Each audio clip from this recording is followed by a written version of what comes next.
Friends, now we will see momentum equation specific force. ठीक है, तो ये बहुत इंपॉर्टेंट है, ध्यान से समझना इसे।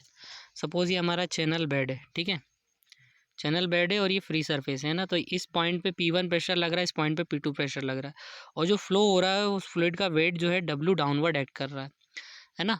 तो कंपोनेंट वेट का वो कंपोनेंट जिसकी वजह से फ्लो हो रहा है that is W sine theta. ठीक है, और दूसरा कंपोनेंट जो आएगा जो परपेंडिकुलर रहेगा सरफेस के that is W cos theta. ठीक है, तो इस हिसाब से अगर हम लोग मोमेंटम की एक इक्वेशन बनाएं तो M2 माइनस M1 जो होता है ना, momentum M2 minus M1 is equals to क्या होगा, P1, और अपोजिट डायरेक्शन में P2 लग रहा है, फिर फ्लो की डायरेक्शन में W साइन थीटा और इसके अपोजिट लग रहा है फ्रिक्शन फोर्स। ठीक है, तो माइनस कर देंगे। So in this way we can write the equation. अब इसको हम लोग फर्दर लिख लें तो momentum is equals to M is equals to हमारे पास क्या होता है, रो क्यू वी। ठीक है, तो M2 इज इक्वल्स टू क्या होता है, row Q V2 minus M1 is equals to row Q V1। ठीक है, अब हम लोग ये एजम्पशन लेते हैं कि channel is frictionless and horizontal. तो अगर फ्रिक्शनलेस चैनल है तो ये वाला कंपोनेंट हमारा गया, और हॉरिजॉन्टल है तो थीटा हमारा हो जाएगा ज़ीरो, तो साइन ज़ीरो ज़ीरो हो जाएगा। तो ये दोनों चीज़ें कैंसिल आउट हो जाएंगी, हमारे पास ये बचेगा सिर्फ।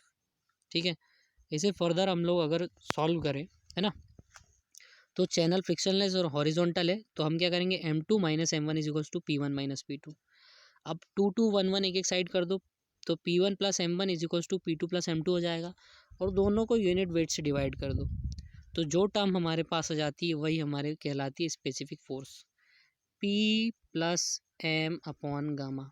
ठीक है, P plus M upon gamma is known as specific force which is pressure force plus momentum flux per unit wait.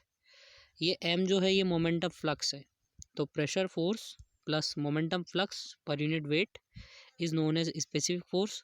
So this way we can derive the equation of specific force. और ये बहुत important है, ये आपको याद रखना है। So many numericals इससे हम लोग सॉल्व कर लेते हैं, है ना। तो डेरिवेशन हम लोगों ने आसानी से समझ लिया, और हमने ये टर्म भी समझ ली कि भाई स्पेसिफिक फोर्स क्या है। ये आपको ध्यान में रखना है, ये जो टर्म है M जो है ये मोमेंटम फ्लक्स है। ठीक है, so thanks for watching friends, stay tuned with us. आप लोग देखते रहो ऐसे ही, है ना, और सब्सक्राइब करो, लाइक करो। इसके बाद हम लोग नेक्स्ट उसमें एक चीज़ देखेंगे, energy equation and specific energy. Energy equation and specific energy जो कि बहुत इंपॉर्टेंट है, बार बार ओपन चैनल फ्लो में बस इसी का नाम बार बार हमें देखने मिलता है ना।